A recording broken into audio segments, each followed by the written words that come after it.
Welcome back to another technical deep dive here in the debug zone. Today, we're tackling a big question and breaking it down with insights from other users. Hopefully, this clears up some misconceptions and helps you get the answer you need. So buckle up, stay a little curious, and let's jump right in.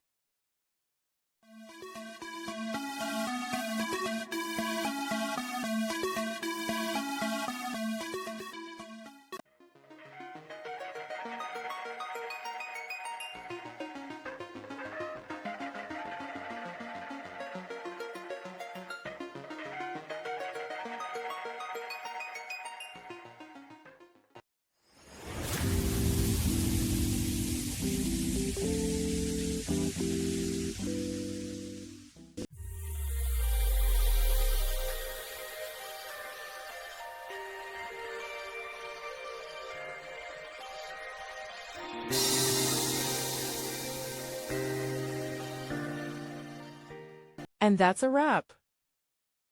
I hope you found the answer you were looking for. If you did, take a second to hit that subscribe button. It really helps out. And let me know in the comments which solution worked best for you. See you next time in the debug zone.